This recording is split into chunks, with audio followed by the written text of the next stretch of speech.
हा. तर आपण स्वस्थवृत्तामधलं दिनचर्या, रात्रीचर्या आणि ऋतुचर्या हे भाग बघितले. आता पुढचा टॉपिक आहे त्रयोपस्तंभ.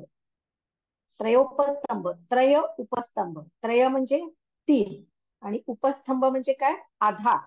जे एखाद्या गोष्टीचा आधार असतात त्याला उपस्तंभ असं म्हणतात.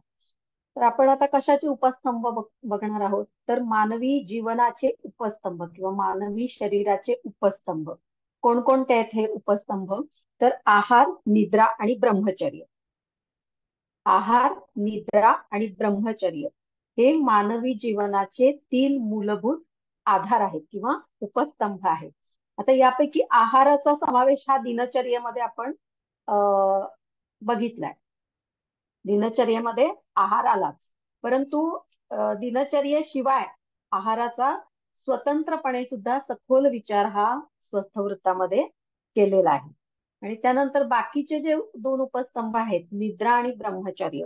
तर निद्रा आणि ब्रह्मचर्य किंवा मैथून हे रात्रीचर्येमध्ये या दोन स्तंभांचा समावेश होतो. त्यामुळं दिन आहार हा दिनचर्येमध्ये येतो आणि निद्रा आणि ब्रह्मचर्य किंवा मैथून या गोष्टी या रात्रीचर्येमध्ये समाविष्ट होतात. आता हे उपस्तंभ कशासाठी आहेत, म्हणजे उपस्तंभाचं महत्व काय आहे, म्हणजे याचा वेगळा विचार का करण्यात आलेला आहे स्वस्थवृत्तामध्ये? तर या तीनही उपस्तंभांचं शास्त्रोक्त पद्धतीनं हीन, मिथ्या आणि अतियोग असं हीन, मिथ्या किंवा अतियोग न केल्यास किंवा असं अशा प्रकारे आचरण न केल्यास शरीर हे निरोगी राहतं, बलवान राहतं आणि शरीराचं आरोग्य शरीर आरोग्य संपन्न राहून मानवी जीवन हे सुखी होतं. आणि या गोष्टींचा जर योग्य प्रकारे याचं जर आचरण नाही केलं तर ते शरीराला अहितकर बनतं आणि अनेक व्याधी त्यामुळं शरीरामध्ये उत्पन्न होतात आणि मनुष्य जीवन हे दुःखी आणि कष्टी होऊन जातं. म्हणून त्रयोपस्तंभाचा वेगळा सखोल विचार करण्यात आलेला आहे स्वस्थवृत्तामध्ये. आता ते आहार, निद्रा आणि ब्रह्मचर्य या तीन उपस्तंभांपैकी पहिला आपण बघणार आहोत आहार. तर आहार म्हणजे काय? आहरण म्हणजे अन्न, पाणी आणि हवा या शरीराला उपयोगी गोष्टी आहेत. अन्न, पाणी आणि हवा या शरीरोपयोगी गोष्टी आहेत.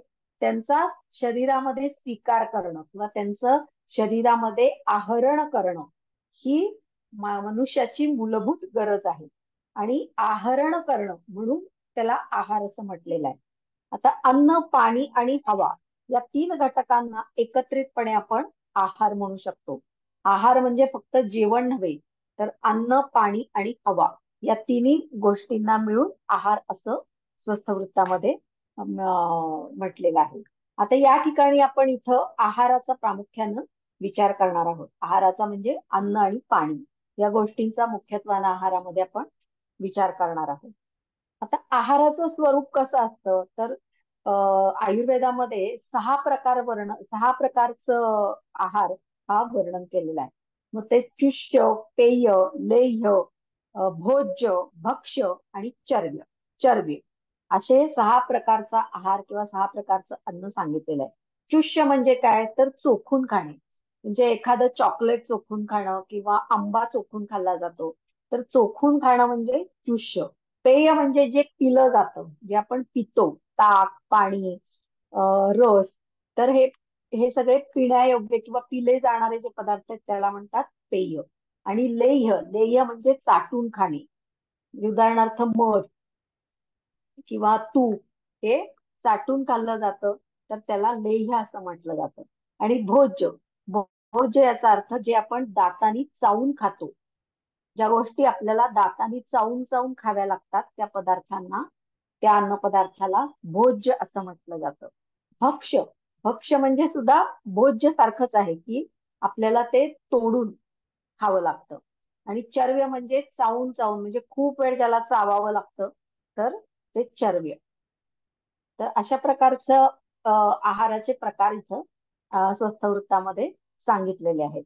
आता काही ठिकाणी शुक, शिंबी, कृतान्न, मांस, शाक, फल या वर्गांचा सुद्धा आहारामध्ये समावेश केलेला आहे, किंवा असे प्रकार पण अन्नाचे आहाराचे सांगितलेले आहेत.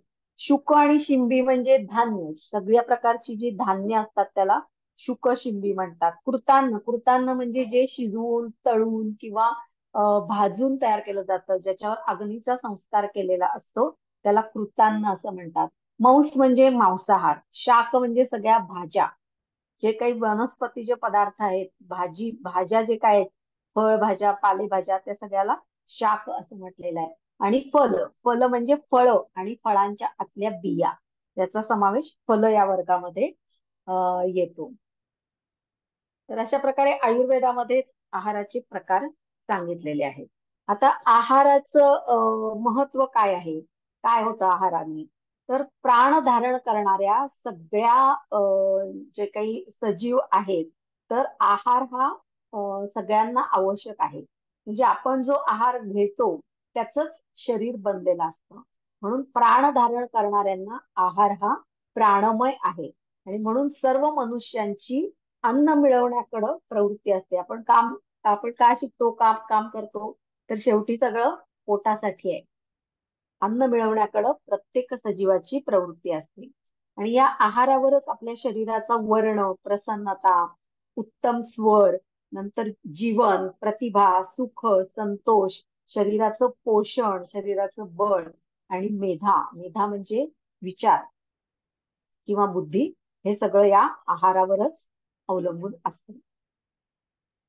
म्हणून आहार हा सगळ्यात महत्वाचा आहे.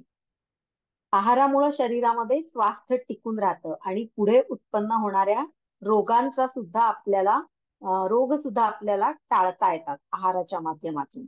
म्हणून ज्या आहारामुळे आपल्या शरीराचं पोषण होईल आणि व्याधी निर्माण होणार नाही, अशाच प्रकारचा आहार सेवन करावा, असं स्वस्थ वृत्तामध्ये सांगितलेलं आहे. आता आपलं जे शरीर आहे, शरीर म्हणजे काय, तर शीर्यते इति शरीरः अशी व्याख्या सांगितलेली आहे. शीर्यते अशी इति शरीरः म्हणजे शीर्यते म्हणजे जे जीर्ण होतं, झिजतं, जे झिजत जातं ते म्हणजे शरीर. तर असे या सतत शीर्यमान होणाऱ्या, झिजत जाणाऱ्या शरीराचं आहारानं आपल्याला पोषण करावं लागतं. कारण नुसतंच जर शरीर झिजत गेलं तर काही दिवसातच आपल्याला मृत्यू येईल. पण कितीही झीज झाली तरी सुद्धा पुन्हा आपण शरीराचं स्वास्थ्य टिकून राहतं. त्याचं कारण का, तर आहारानं त्या शरीराचं पोषण होत असतं. आणि शरीराला उपद्रवकारक जे पदार्थ आहेत, शरीराला उपद्रवकारक अशा म्हणजे शरीर प्रत्यवाय हेतुकर आहारापासून शरीराचं रक्षण करावं.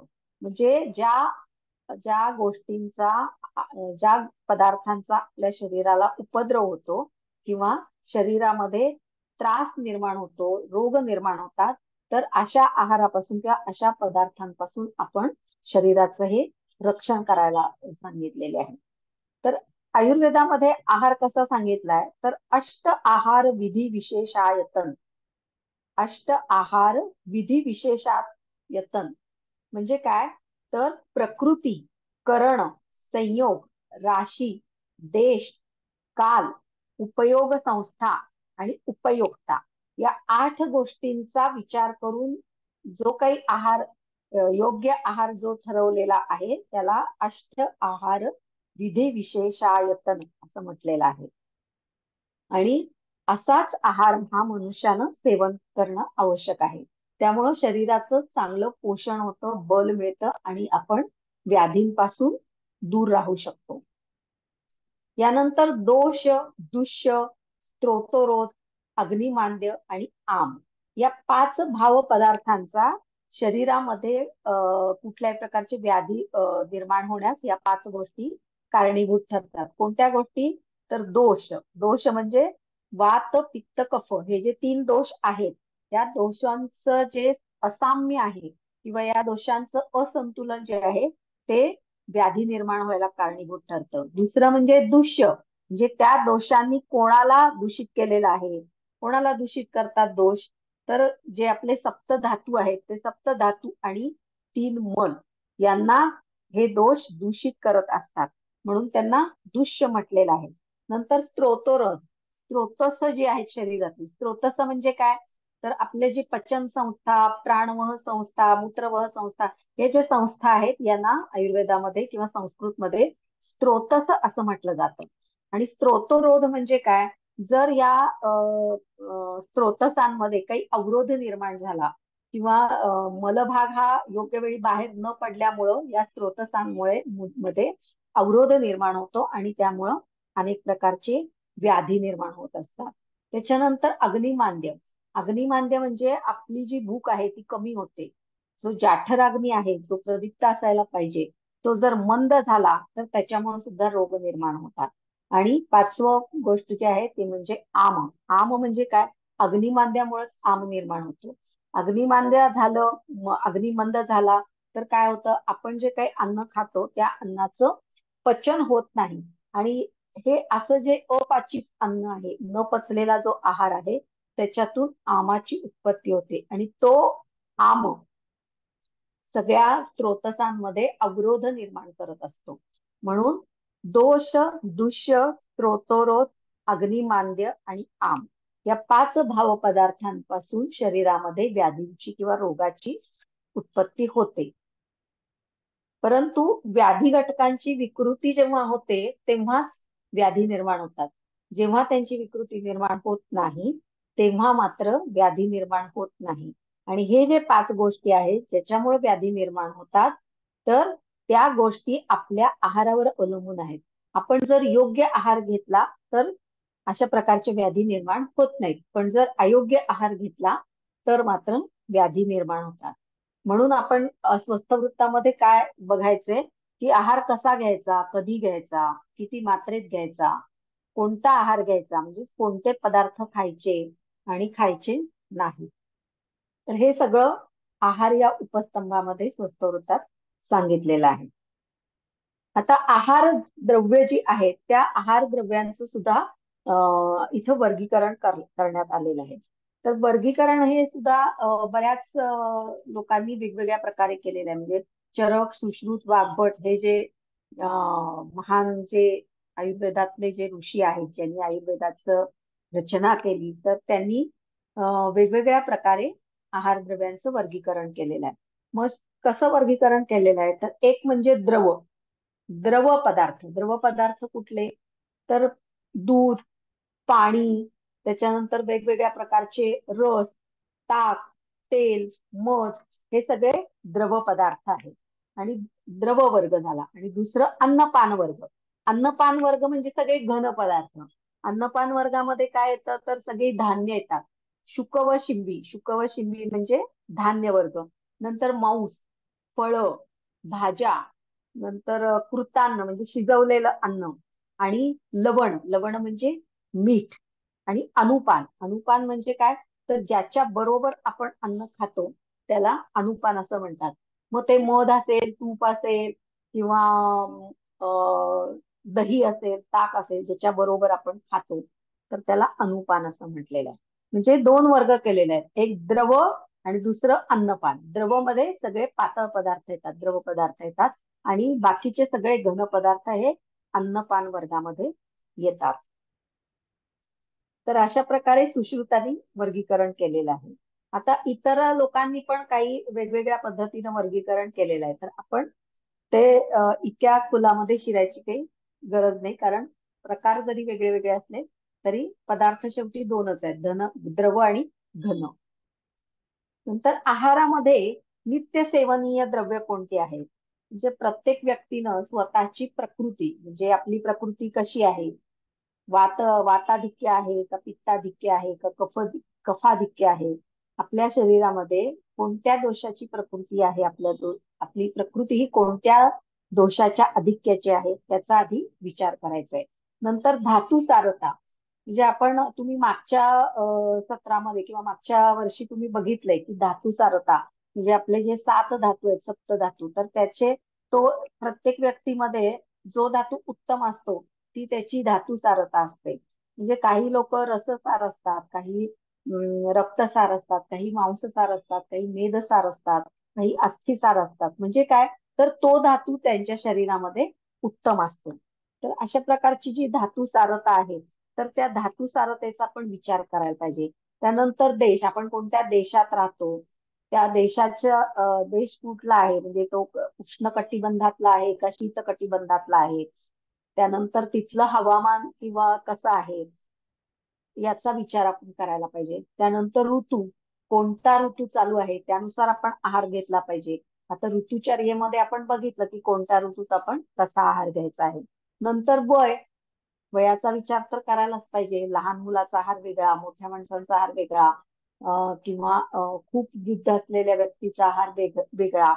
नंतर गर्भिणी स्त्री असेल तर तिचा आहार हा वेगळा आहे. तर या सगळ्या गोष्टींचा विचार करून आपण आहार निवडायचा आहे किंवा आपण काय खायचं ते ठरवायचं आहे.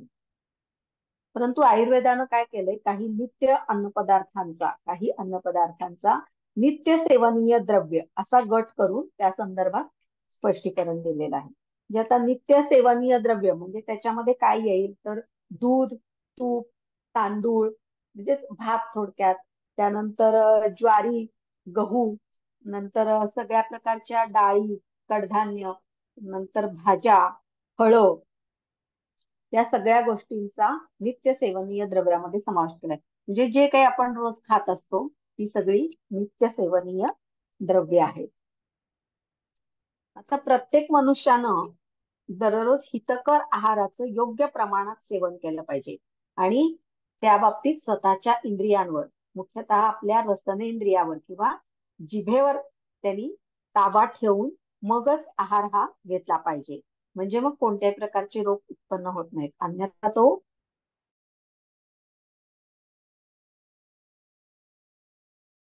पाहिजे. पण तरी सुद्धा तो केवळ जिभेचे चोचले पुरवण्यासाठी जर मिठाचा जास्त वापर करेल तर मग काय होईल, सूज कमी येणार नाही, ती वाढत जाईल. किंवा एखादा मधुमेहाचा पेशंट असेल तर त्यानं साखर किंवा गोड अजिबातच नाही खाल्लं पाहिजे. पण जर त्याचा स्वतःच्या इंद्रियावर, जिभेवर ताबा नसेल तर तो गोड पदार्थ खातच राहील, साखर खातच राहील आणि त्यामुळं काय होईल की त्याची शुगर ही वाढत जाईल आणि त्याच्यातून मग अनेक प्रकारचे रोग हे निर्माण होतील. म्हणून आपल्या प्रकृतीचा, आपल्याला असणाऱ्या व्याधींचा विचार करून त्याप्रमाणेच आहार सेवन हा केला पाहिजे. हितकर आहार जर आपण सेवन केला तर त्यामुळे सगळे धातू जे आहेत ते प्राकृत प्रमाणात उत्पन्न होतात आणि ते नॉर्मल राहतात. त्याच्यामुळे आरोग्याचं संवर्धन होतं. आणि प्रत्येक द्रव्य हे, कुठलेही तुम्ही द्रव्य घ्या, कुठलाही पदार्थ घ्या, ते कुठल्या नाही कुठल्या दोषांची वृद्धी करत असतं आणि कुठल्या नाही कुठल्या तरी दोषाचा ऱ्हास किंवा क्षय करत असतं. त्यामुळं कुठलं एकच द्रव्य असं नाहीये की ते एक द्रव्य खाल्लं की आपल्या शरीराचं पूर्ण पोषण होईल किंवा आपलं आरोग्य टिकून राहील. म्हणून काय करायला पाहिजे, सगळ्या प्रकारची द्रव्य ही योग्य मात्रेमध्ये घ्यायला पाहिजे. उदाहरणार्थ जल, घृत, दुग्ध, सैंधव, लवण, नंतर तांदूळ, गहू, जिवंती ही भाजी, नंतर मुर्गाचे मांस, लावा पक्ष्याचं मांस, घोरपडीचं मांस, रोहित माशाचं मांस, गाईचं दूध, तूप, तिळाचं तेल, ही सगळी जी काही द्रव्य आहेत ती द्रव्य योग्य प्रमाणामध्ये आपण हितकर अशा पद्धतीनं शिजवून मगच आपण खाल्ली पाहिजे.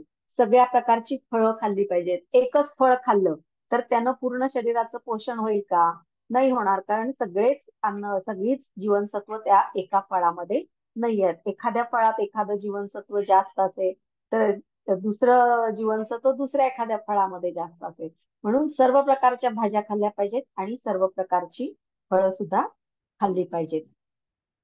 त्यानंतर अजून आहार कसा असायला पाहिजे तर तो षड्रसात्मक असायला पाहिजे.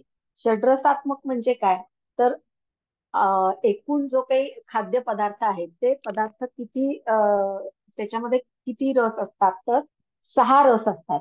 षड्रसांनी युक्त असं भोजन असलं पाहिजे. ते 6 रस कोणते आहेत तर मधुर, आम्ल, लवण, कटू, तिक्त आणि कषाय.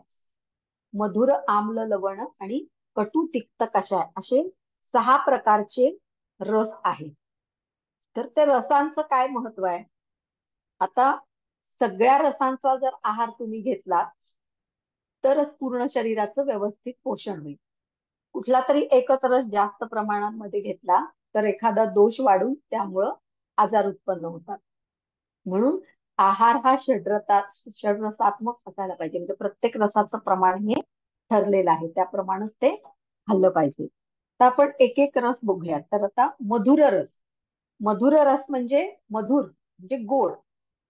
आता मधुर रसामुळं काय होतं, गोड चवीमुळं काय होतं, तर वात आणि पित्त या दोन दोषांचं मधुर रसानं शमन होतं आणि सातही धातूंची वयोमानानुसार वृद्धी होते.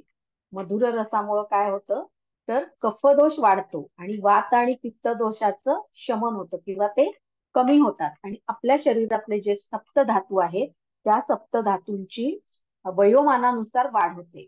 वयोमानानुसार म्हणजे कसं आहे, की आता लहान बाळ आहे तर त्याच्या सगळ्याच धातूंची वाढ होणार आहे. रस, रक्त, मांस, मेद, अस्थि, मज्जा, शुक्र या सगळ्या धातूंची वाढ होत जाणार आहे. परंतु जर एखादा वृद्ध माणूस असेल किंवा तरुण माणूस असेल 40शीचा, तर त्याच्या अस्थींची वाढ होणार आहे का? नाही होणार. अस्थींची वाढ होणार नाही, फक्त अस्थीचं पोषण होईल. म्हणून इथं वयोमानानुसार असं म्हटलेलं आहे. आणि जर व्यवस्थित आहार घेतला, मधुर रस जर योग्य प्रमाणात सेवन केला, तर काय होतं, झीज होण्याचं जे प्रमाण आहे ते रोखलं जातं. झीज जास्त प्रमाणात होत नाही. आता शरीराची वाढ, शरीराची स्थिरता आणि शरीराची जी ताकद आहे किंवा ऊर्जा जी आहे ती या मधुर रसावर अवलंबून आहे. म्हणून हा एकमेव रस असा आहे जो जन्मापासून मृत्यूपर्यंत साम्य सांगितलेला आहे. त्यामुळंच भात, पोळी, तूप, दूध यासारख्या पदार्थांचं प्रतिदिन सेवन आपण करत असतो. कारण हे सगळे मधुर रसात्मक आहे. मधुर रस म्हणजे फक्त साखर आणि गूळ हे दोनच मधुर रसात्मक आहेत असं नाही. तर जे जे जे पदार्थ गोडसर असतात ते सगळे मधुर रसात्मक आहेत. म्हणजे मग त्याच्यामध्ये भात आलं, भाकरी आलं, पोळी आलं, तूप आलं, दूध आलं, सगळी फळं आली, हे सगळे मधुर रसात्मक आहेत. त्यानंतर आम्लरस. आम्लरस कसा असतो, तर आंबट असतो. आम्लरस म्हणजे आंबट चव. तर जेवणाच्या ताटामध्ये डाव्या बाजूला जे पदार्थ असतात ते सगळे आम्ल रसात्मक असतात. म्हणजे आपण ताटामध्ये डाव्या बाजूला कुठले कुठले पदार्थ असतात, तर लिंबू असतो, लोणचं असतं, कोशिंबीर असतं. तर हे सगळे आम्ल रसात्मक पदार्थ आहेत आणि त्यामुळं काय होतं, आपल्याला आम्ल रसात्मक पदार्थ खाल्ल्यावर काय होतं, लाळ ही जास्त प्रमाणात उत्पन्न होते आणि जो काही आपण आहार घेतोय तो ओला होतो. त्याच्यातलं जे मॉइश्चर कंटेंट आहे, त्याची जी आर्द्रता आहे ती वाढते. तसंच आम्ल रसामध्ये मुळे अजून काय होतं, तर तोंडाची रुची वाढते. म्हणजे आपल्याला त्याची चव छान वाटते, चांगली चव येते. याशिवाय अजून काय होतं, तर वाताच्या अनुलोमन गतीला चालना मिळते. वाताच्या अनुलोम गतीला, अनुलोम म्हणजे पुढं जाणं, वाताच्या अनुलोम गतीला म्हणजे अन्न पुढं पुढं सरकण्यासाठी, आतड्याच्या प्राकृत हालचाली होण्यासाठी आम्लरस हा आवश्यक असतो. आणि त्यामुळं काय होतं, आम्ल रसामुळं खाल्लेल्या अन्नाचं पचन व्यवस्थित होतं. तर हे आम्ल रसाचं महत्व आहे. नंतर तिसरा रस कुठला आहे, तर लवण रस. लवण रस असतो, तर तो ताटाच्या मध्यभागी असतो. म्हणजे ताटामध्ये समोरच मध्यभागी ताटाच्या कडेला मीठ असतं. लवण म्हणजे मीठ. तर हा जो पदार्थ आहे मीठ, आता मिठाशिवाय आपण जेवणाची कल्पना करू शकतो का? नाही, कारण मीठ नाही घातलं तर कुठल्याच पदार्थाला चव येणार नाही. म्हणून मीठ जे आहे ते अन्नाला रुची आणण्याचं किंवा चव आणण्याचं काम करत असतो. आता मिठाचा जर विचार केला तर मूर्ती लहान आणि कीर्ती महान असं त्याचं वर्णन करता येईल. म्हणजे आपण ते अगदी थोडंसच घेतो ताटामध्ये वाढून आणि ते थोडंसच आवश्यक असतं, परंतु त्याच्यामुळं अन्नाची चव चांगली लागते. जर ते नसेल तर सगळंच अन्न बेचव होतं. म्हणून ते मिठाला मूर्ती लहान आणि कीर्ती महान असं म्हटलं जातं. मिठामुळं अन्नाला, कुठलाही गोड पदार्थाला सुद्धा थोडस मीठ हे टाकावंच लागतं, त्याच्याशिवाय त्याला सुद्धा चव येत नाही. याशिवाय अजून लवण रसानं काय होतं, तर जाठराग्नी प्रदीप्त होतो, आपली भूक वाढते. त्यामुळं याशिवाय चा जो स्त्राव आहे, लाला स्त्राव जो आहे तो सुद्धा लवण रसामुळं वाढतो आणि त्यामुळं काय होतं, अन्नाचं पचन चांगलं होण्यासाठी मदत होते. याशिवाय अन्नवह स्त्रोत जे आहे म्हणजे डायजेस्टिव्ह सिस्टीम जी आहे ती सगळी स्वच्छ होते. पचन संस्थेची शुद्धी होऊन ती संस्था मोकळी होते. आता जर काही विकार असतील, अति रक्तदाब असेल, तर अशा वेळी मिठाचा वापर हा कमी करायला पाहिजे. बाकी इतर वेळी आपण मीठ हे योग्य प्रमाणामध्ये खाऊ शकतो. त्यानंतर चौथा जो रस आहे तो म्हणजे कटुरस. कटू म्हणजे काय? कटू म्हणजे कडू नाही. संस्कृतमध्ये कटू म्हणजे तिखट. आता तिखट पदार्थ तर आपल्याला लागतोच जेवणामध्ये. जेवणामध्ये जर तिखट मिरची, तिखट रस जर नसेल, कटू रस जर नसेल, तर तरी सुद्धा त्या कुठल्याही पदार्थाला चव येणार नाही. कारण मसाल्याचा तडका, पोळी, भात, भाकरी यासारख्या पदार्थांना तिखट चव असणं आवश्यक आहे. त्याच्याशिवाय आपण ते खाऊ शकणार नाही. तिखट तिखट मिठाच्या मसाल्याच्या डब्यामध्ये सुद्धा आपण मोहरी, हिंग, जिरे यांची फोडणी देतो. त्याशिवाय हळदीचा सुद्धा आपण संस्कार करतो आणि त्याच्याबरोबरच त्याच्या जोडीला मिरची किंवा लाल तिखट हे वापरतो.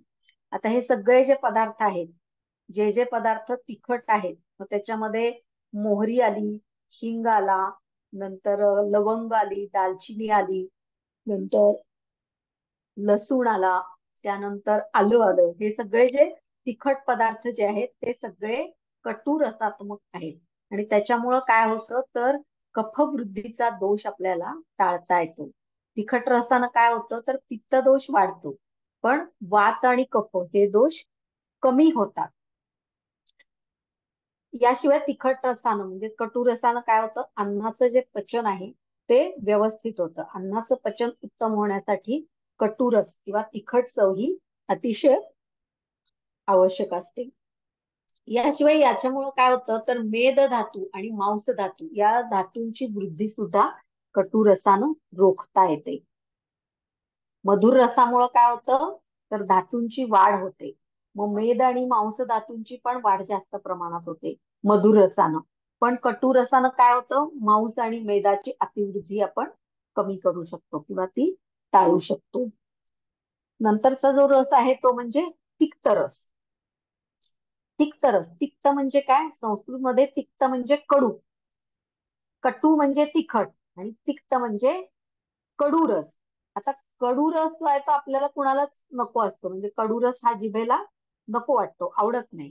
परंतु तिक्त रसाचे जे पदार्थ आहेत म्हणजे कडू रसाचे जे पदार्थ आहेत त्याच्यामुळं सुद्धा जिभेला चव उत्पन्न होते. तिक्त रस जो आहे तो काय करतो तर जाठराग्नी प्रदीप्त करतो, आपली जी भूक आहे ती वाढवतो. याशिवाय जास्त प्रमाणात जर पाणी शरीरामध्ये झालं असेल, शरीरातलं पाण्याचं प्रमाण जे आहे ते कमी करण्याचं काम हा तिक्त रस करत असतो. नंतर विषारी द्रव्य किंवा मलद्रव्यांचं पाचन सुद्धा तिक्त रसामुळे होतं. यामुळं शरीराची शुद्धी सुद्धा होते आणि अप्रत्यक्षपणे धातू पोषणाला हा रस जो आहे तो मदतच करतो. आता तूर, मुगासारख्या काही डाळी, नंतर मेथी, पालक, पडवळ, कारलं यासारख्या काही भाज्या ज्या आहेत त्या तिक्त रसात म्हणजे कडवट चवीच्या असतात. मुख्यतः मेथी आणि कारलं या दोन भाज्या ह्या जास्त तिक्त रसात्मक आहेत, म्हणजेच कडू आहेत. नंतर सहावा जो आहे तो म्हणजे कषाय रस. आता कषाय रस जो आहे, कषाय म्हणजे काय तर तुरट. कषाय म्हणजे तुरट रस. तर तुरट चवीचे जे पदार्थ असतात ते शीतवीर्याचे असतात, म्हणजे थंडपणा ते शरीरामध्ये निर्माण करतात, परंतु ते पचायला मात्र जड असतात. म्हणून कषाय रसात्मक पदार्थांचं जे सेवन आहे ते अतिशय सावधपणे केलं पाहिजे किंवा ते मर्यादित केलं पाहिजे. कमी प्रमाणात कषाय रस हा घेतला पाहिजे. आता कषाय रसामुळं जे काही अतिरिक्त स्त्राव असतात, म्हणजे अन्न पोटात गेल्यानंतर लाळेचा स्त्राव, त्यानंतर जठरामध्ये गेल्यानंतर आम्लपित्ताचा किंवा ऍसिडचा जो स्त्राव आहे तो ऍसिडचा स्त्राव, तर हे जे काही स्त्राव आहेत त्या स्त्रावांचं प्रमाण कमी करण्यासाठी किंवा त्या स्त्रावांचं शोषण करण्यासाठी हा कषाय रस हा उपयुक्त ठरतो. आणि त्याच्यामुळं काय होतं स्त्रोतस म्हणजे ज्या सगळ्या पचन संस्था, त्यानंतर मूत्रवाह संस्था, रक्ताभिसरण संस्था या ज्या सगळ्या संस्था म्हणजे जी काही स्त्रोतस आहेत ती शुद्ध होतात. आणि त्यामुळं अन्नाचं पचन सुद्धा व्यवस्थितपणे पार पडतं. म्हणून जेवणाचा शेवट हा ताकभातानं करणं श्रेयस्कर आहे असं म्हटलं जातं. आता जेवण करताना पाणी कधी प्यायचं, पाणी कोणतं प्यायचं, तर जेवायच्या आधी कधीच फार पाणी पिऊ नये. जेवायच्या आधी जर पाणी पिलं तर त्यामुळं अग्नी मंद होतो, भूक कमी होते आणि अग्निमांद्य झाल्यामुळं आणि भूक कमी झाल्यामुळं कृशत्व येतं. कृशत्व म्हणजे काय, माणसाचं वजन हे कमी होतं. जसं जेवणापूर्वी पाणी पिऊ नये तसं जेवणानंतर पण जास्त प्रमाणात पाणी पिऊ नये. जास्त प्रमाणात पाणी जर जेवण झाल्यानंतर पिलं तर काय होतं, तर स्थौल्य निर्माण होतं, म्हणजेच वजन वाढतं आणि जठरामध्ये कफ निर्मिती ही जास्त प्रमाणात होते. म्हणून भोजनानंतर पाणी पिणं हे विषवत मानलं गेलेलं आहे. भोजन अंते विषम वारी, म्हणजे जेवण झाल्या झाल्या लगेच जास्त पाणी पिऊ नये. आता जेवायच्या आधी पाणी पिलं तर अग्निमांद्य होतं. जेवण झाल्या झाल्या लगेच पाणी पिलं तर मग कफ कफ हा जास्त प्रमाणात निर्माण होतो. मग पाणी कधी प्यायचे, तर जेवणाच्या मध्ये मध्ये थोडं थोडं पाणी हे प्यायला सांगितलंय. म्हणजे जेवताना मध्ये थोडं पाणी पिलं तर ते अमृता समान आहे असं म्हटलं जातं. त्यामुळं काय होतं, तर शरीर बांधेसूद होतं, धातू सात्म्य आणि धातू सात्म्य म्हणजे सगळ्या धातूंचं जे संतुलन आहे ते संतुलन राखलं जातं आणि त्यामुळं आरोग्य सुद्धा राखलं जातं. आता जेव्हा अजीर्ण झालेलं असतं, अजीर्ण झाल्यानंतर म्हणजे जेवण जीर्ण झाल्यानंतर म्हणजे जेवणानंतर साधारण 1 ते 1.5 तासांनी म्हणजे अन्न हे आमाशयातनं किंवा जठरातून पुढे आतड्यामध्ये गेल्यानंतर, म्हणजेच याला म्हटलेलं आहे की अन्न जीर्ण झाल्यानंतर काय करायला पाहिजे, पाणी प्यायला पाहिजे. म्हणजे साधारण जेवण झाल्यानंतर 1 ते 1.5 तासांनी पाणी पिलं पाहिजे. ते औषधाप्रमाणे कार्य करतं. याशिवाय अन्नाचं अजीर्ण झालं म्हणजे अन्नाचं पचनच होत नाहीये, तर अन्नाचं जर पचन होत नसेल तर अशा वेळी सुद्धा पाणी हे औषधाप्रमाणे काम करतं. अजीर्णे भेषजम वारी असं म्हटलं जातं. म्हणजे जेव्हा अजीर्ण झालेलं असतं, अन्न पचन होत नसतं, त्यावेळी थोडं थोडं कोमट पाणी हे प्यायला पाहिजे. त्यामुळं काय होतं, अन्नाचं पण पचन होतं आणि शरीरामध्ये ताकद येते. जेवताना नेहमी थोडं थोडं पाणी प्यावं, म्हणजे मग त्याचा अमृताप्रमाणे उपयोग होतो असं म्हटलेलं आहे. जेवण संपल्यानंतर आपलं पूर्ण जेवण झालंय, आता जेवण संपलंय आणि संपल्यावर लगेचच आपण जास्त प्रमाणामध्ये पाणी पिऊ नये. त्याचे मग विषप्रद परिणाम हे दिसायला लागतात. थोडक्यात काय, तर जेवताना अगदी थोडं पाणी प्यावं. पाणी अजिबात पिऊ नये असं नाही. जर घशाला कोरड पडली, तोंडाला कोरड पडली तर थोडं पाणी हे प्यायला पाहिजे. आणि जेवण झाल्यानंतर 1 ते 1.5 तासांनी अधिक पाणी पिलं पाहिजे. विशेषतः ज्यांना ऍसिडिटीचा त्रास आहे, आम्लपित्ताचा त्रास आहे, त्यांनी हा नियम कटाक्षानं पाळला पाहिजे. म्हणजे जेवणानंतर 1 तासांनी पाणी भरपूर प्यावं. जे जे काय जास्त प्रमाणात ऍसिड सिक्रिशन झालेलं आहे, जास्त प्रमाणात पित्त निर्माण झालेलं आहे, ते त्या पाण्यामुळं काय होऊन जाईल, डायल्यूट होऊन जाईल. तर आता आहार कसा घ्यावा हे सांगितलं, पाणी कधी प्यावं हे सांगितलं. मग आहार कसा घेऊ नये, कोणत्या प्रकारचा आहार घ्यायला नाही पाहिजे, हे सुद्धा स्वस्थ वृत्तामध्ये सांगितलेलं आहे. तर कोणत्या प्रकारचा आहार घ्यायला नाही पाहिजे, तर विषम भोजन. विषम भोजन हे कधीही घेऊ नये. विषम भोजन जे आहे तर कधीही घेऊ नये, कारण त्यापासून काय होतं, तर व्याधी निर्माण होतात. तर हे विषम भोजन जे आहे ते किती प्रकारचं आहे, तर ते 5 प्रकारचं आहे. म्हणजे आद्यशन, विषमाशन, समशन, अनशन आणि विरुद्धाशन. आद्यशन, विषमाशन, समशन, अनशन आणि विरुद्धाशन हा 5 प्रकारचा जो आहार आहे त्याला विषमाशन म्हटलं जातं. आणि अशा प्रकारचं विषमाशन किंवा विषम आहार हा अजिबात घेऊ नये असं सांगितलंय, कारण त्याच्यामुळे काय होतं, तर वेगवेगळ्या प्रकारची व्याधी निर्माण होतात. आता आपण एक एक बघूया. आता अध्यशन, अध्यशन म्हणजे काय, तर विद्यात अध्यशनम भूयो भुक्तस्य उपरी भोजनम. म्हणजे एकदा जेवण झाले आणि पुन्हा त्याच्यावर काही ना काहीतरी खाल्लं जाते. जेवण झाल्यानंतर पुन्हा जेवण करणं किंवा पोट भरलेलं असताना पुन्हा काही ना काही खात राहणं याला म्हणतात अध्यशन. म्हणजे सर्वसामान्यपणे काय तर एकदा भोजन केल्यानंतर त्याच्यानंतर पुढे 4 तास तरी काही खाल्लं नाही पाहिजे. किंवा पुन्हा भूक लागल्याशिवाय खाल्लं नाही पाहिजे. म्हणजे पहिलं अन्न पचल्याशिवाय पुन्हा अन्न खाऊ नये. तर अन्न पचलंय का नाही हे कसं ओळखायचं?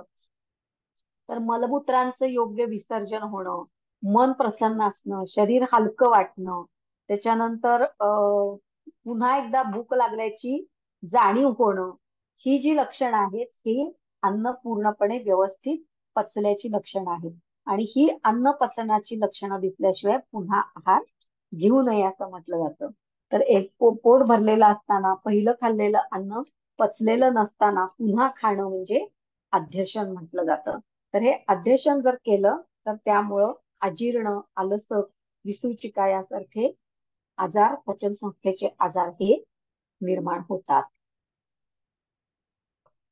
नंतर पुढचं विषम भोजन जे आहे ते म्हणजे विषमाशन. विषमाशन म्हणजे काय? तर अकाले बहु च अल्पम, अकाले बहु च अल्पम वा भुक्तम तू विषमाशनम. म्हणजे अयोग्य काली अति भोजन घेणं. म्हणजे जेवण झालेलं आहे, अजून पहिलं भोजन पचलेलं नाहीये आणि त्याच्यानंतर जास्त प्रमाणात जेवण घेणं किंवा रात्री खूप उशिरा जास्त प्रमाणात पचायला जड असे अन्नपदार्थ खाणं म्हणजे विषमाशन आहे. आणि याशिवाय भूक लागलेली असताना न खाणं किंवा भूक लागलेली असताना, कडकडून भूक लागलेली असताना पुरेसा आहार न घेता अगदी थोडंसंच काहीतरी खाणं, अल्पभोजन घेणं, हे सुद्धा विषमाशनच आहे. तर याच्यामुळं काय होतं तर सगळं पचन संस्थेचं आरोग्य पूर्ण बिघडून जातं आणि त्यामुळं त्याच्यातून अनेक प्रकारचे रोग उद्भवतात. म्हणून अयोग्य काली अति किंवा अल्प भोजन घेणं म्हणजे विषमाशन. नंतर तिसरं जे आहे ते समशन आहे. समशन म्हणजे काय? मिश्रम पथ्यम अपथ्यम च भुक्तम समशनम मतम. म्हणजे पथ्य आणि अपथ्यकर पदार्थांचं एकत्रित मिश्रण करणं. पथ्यकर पदार्थ आणि अपथ्यकर पदार्थ हे दोन्ही एकत्र मिसळून खाणं म्हणजे समशन म्हटलं जातं. तर या समशनामुळं काय होतं तर तीनही दोषांचा प्रकोप होतो. समशनामुळं तीनही दोषांचा प्रकोप होतो आणि त्यामुळं अनेक प्रकारचे मोठे व्याधी उद्भवतात. म्हणून पथ्य आणि अपथ्यकर पदार्थांचं एकत्रित मिश्रण करून खायचं नाही. जे मद्यपान आणि दूध एकाच वेळी मद्यपान पण करायचं आणि दुग्धपान पण करायचं. म्हणजे मद्यपान हे अपथ्यकर आहे, दूध हे पथ्यकर आहे. पण अपथ्यकर पदार्थामुळं पथ्यकर आहार सुद्धा अपथ्यकरच होऊन जातो. म्हणून दोन्ही एकत्र करायचं नाहीये. त्यानंतर मध आणि उष्ण पाणी, मध आणि गरम पाणी हे समप्रमाणात कधीही एकत्र करायचे नसतात किंवा खूप गरम पाण्यामध्ये मध कधीही टाकायचा नसतो.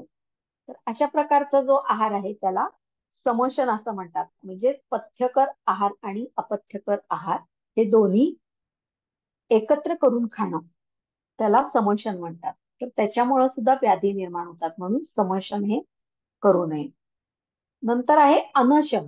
अनशन म्हणजे काय? की उपवास. नशन म्हणजे उपवास करणं, लंघन करणं किंवा अन्नाचं अजिबातच सेवन न करणं म्हणजे अनशन.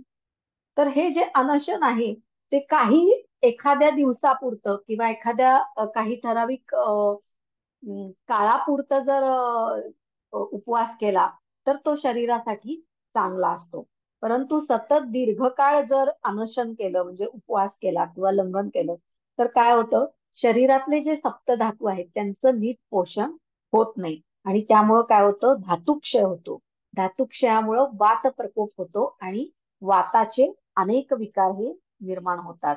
याशिवाय ओजक्षय पण होतो, ओजाचा नाश होतो आणि आपलं आयुष्य हे कमी होतं. अनशनामुळं आयुष्य हे कमी होतं. म्हणून अनशन केलं तर ते शास्त्रशुद्ध पद्धतीनं आणि ठराविक आपल्याला जेवढं झेपणार आहे, आपल्या शरीरावर अपाय होणार नाही इतक्या कमी प्रमाणातच ते अनुसरण करायला पाहिजे. नंतर शेवटचं म्हणजे विरुद्धासन.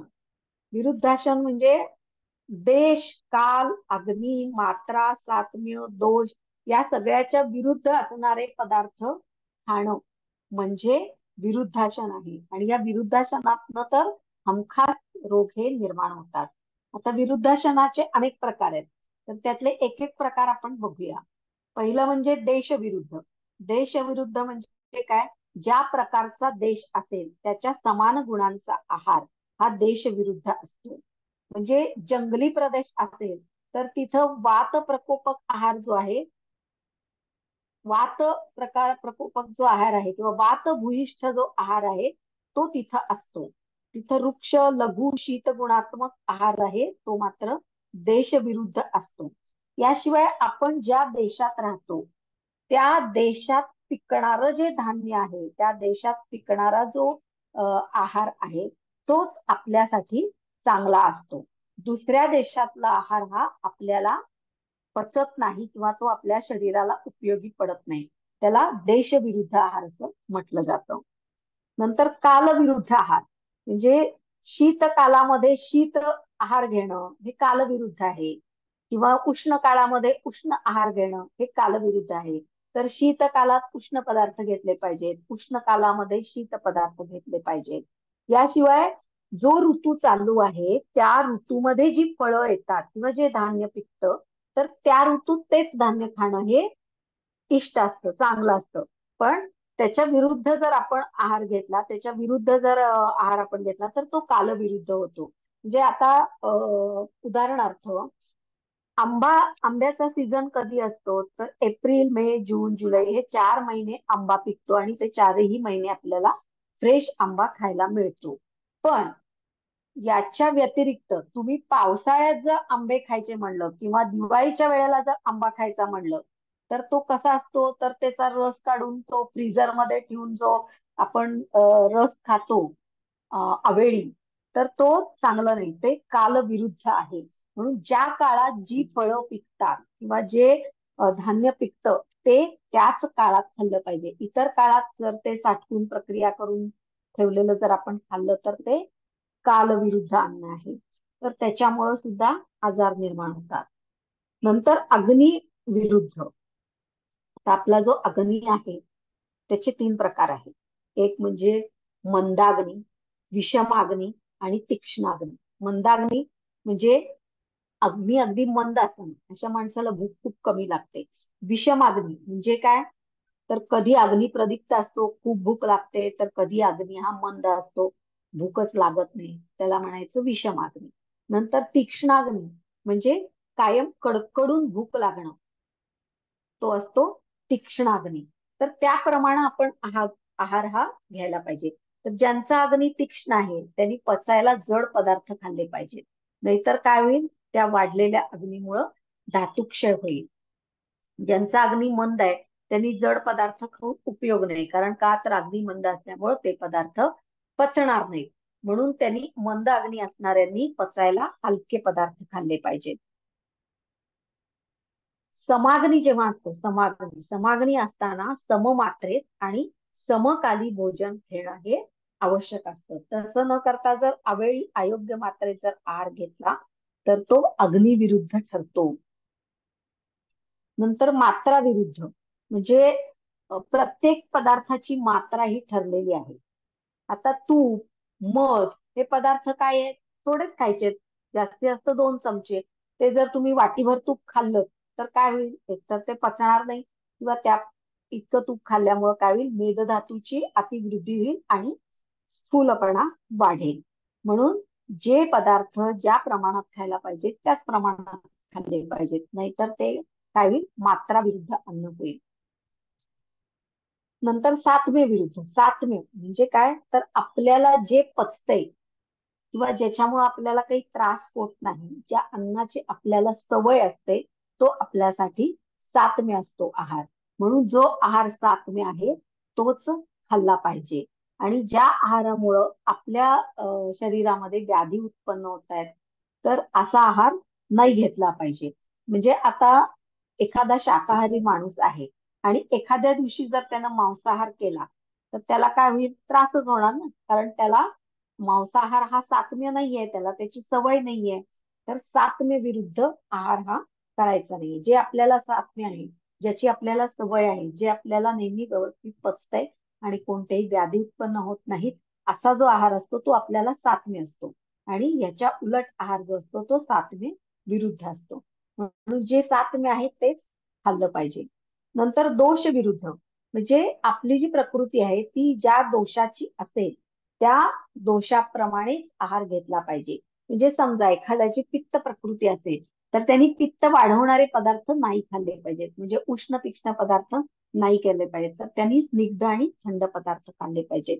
किंवा एखाद्याचा वात प्रकृती असेल तर त्या वात प्रकृतीच्या माणसानं वृक्ष आहार, लघु आहार नाही घ्यायला पाहिजे, तर त्यानं स्निग्ध आणि उष्ण आहार घ्यायला पाहिजे, म्हणजे वाताचा प्रकोप होणार नाही. म्हणून जो दोष आपल्यामध्ये जास्त आहे त्याच्या विरुद्ध आहार घेणं हे आपल्या शरीराला चांगलं असतं. आणि समगुणांचा आहार जर घेतला, म्हणजे पित्त प्रकृती आहे तर पित्ताच्या समगुणाचा जर आहार, उष्ण तीक्ष्ण पदार्थ जर घेतले तर तो दोष विरुद्ध आहार होईल. नंतर संस्कार विरुद्ध. संस्कार म्हणजे काय, तर आपण स्वयंपाक करताना किंवा अन्न बनवताना त्या अन्नावर जे संस्कार करतो, म्हणजे भाजणं, तळणं, नंतर शिजवणं, किंवा बेक करणं, हे जे पदार्थ आहे, हे जे काही गोष्टी आहेत, या ज्या काही क्रिया आहेत त्याला म्हणतात संस्कार. तर संस्कार विरुद्ध म्हणजे काय, तर आता दही दही हे असंच खाल्लं पाहिजे, ते गरम करून नाही खाल्लं पाहिजे. किंवा तितर पक्षाचं मांस किंवा मोराचं मांस जर ते खायचं असेल तर ते शिजवून खाऊ नये असं सांगितलेलं आहे, तर ते भाजून खावं.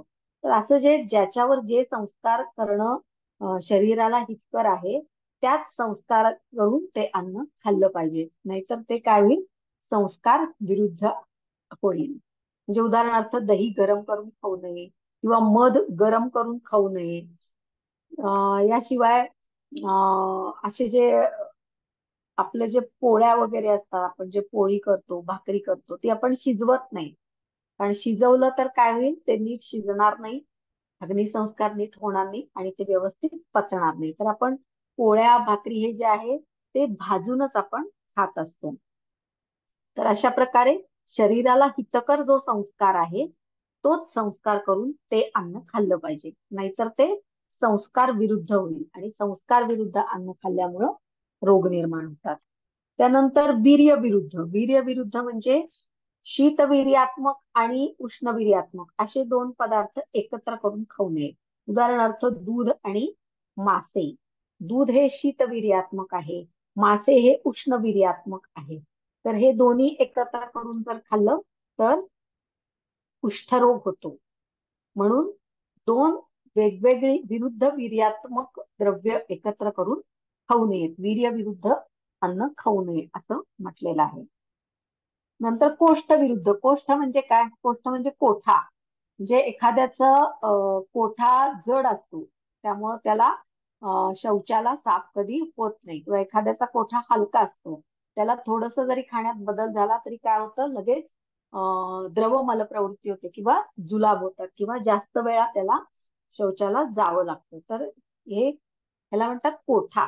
तर कोष्ठ विरुद्ध म्हणजे ज्याचा कोठा हलका आहे त्यानं बासुंदी, खवा, पिठाई असे पदार्थ जास्त प्रमाणात खाऊ नयेत, कारण ते त्याला पचणार नाही. किंवा ज्याचा कोठा जड आहे त्यानं वाटाणा, पावटा, हरभरा असे पदार्थ खाऊ नयेत, कारण त्यानं आणखीनच कोठा जड होतो. तर अशा प्रकारचं विरुद्ध अन्न म्हणजे विरुद्ध अन्न असं हे सांगितलेलं आहे. आणि हे असे विरुद्ध जर खाल्लं, विरुद्धाशन जर केलं तर त्यामुळं अनेक प्रकारचे व्याधी उत्पन्न होतात.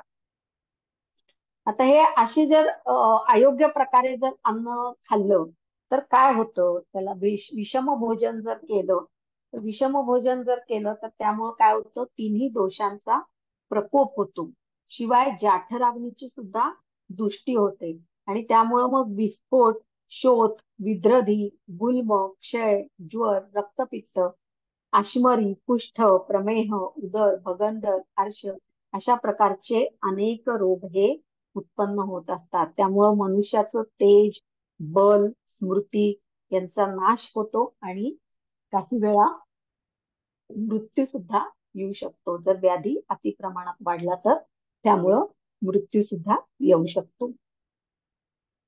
यानंतर भोजनाचा काळ. भोजन कधी करायला पाहिजे? तर भोजन हे कडकडून भूक लागल्यानंतरच केलं पाहिजे. तरच त्याचं पचन चांगल्या प्रमाणात होतं आणि त्यामुळे शरीराचं बृहण म्हणजेच पोषण होतं. तर आता जेव्हा आपल्याला भूक लागते तेव्हाच जेवण हे घेतलं पाहिजे.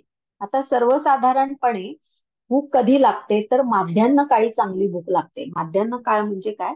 तर सकाळचे 10:30 ते 12 म्हणून आपलं दुपारचं जे जेवण आहे किंवा सकाळचं जे जेवण आहे ते सकाळी 10:30 ते 12 या वेळेत घेतलं पाहिजे. आणि रात्रीचं जे जेवण आहे ते संध्याकाळी 7 ते रात्री 9 7 ते 9 या वेळामध्ये घेतलं पाहिजे. तर हा भोजनाचा आदर्श काळ आहे. माध्यान्हकाली 10:30 ते 1 आणि संध्याकाळी 7 ते 9 या दरम्यान जेवण घेतलं तर ते शरीराचं पोषण करतं आणि चांगल्या प्रकारे पचून पण जातं. मॅडम, तर हे काल झालं. हा, बोला. मुद्द्याला टायटल काय दिलं म्हटलं तुम्ही? भोजन काल. ओके ओके, ठीक.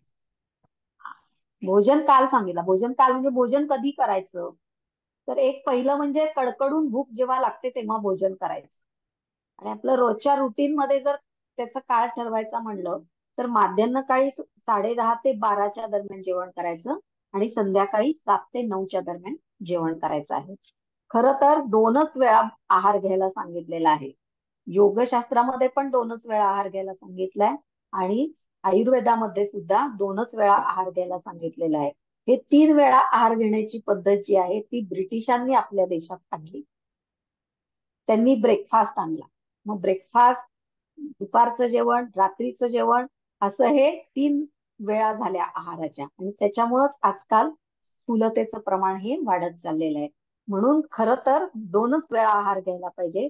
सकाळी 10:30 ते 12च्या दरम्यान आणि रात्री 7 ते 9च्या दरम्यान. असं जर 2च वेळा जेवण घेतलं तर ते व्यवस्थितपणे पचतं, शरीराचं बल वाढतं आणि वजन वाढत नाही किंवा स्थूलपणा वाढत नाही, मेदोवृद्धी होत नाही.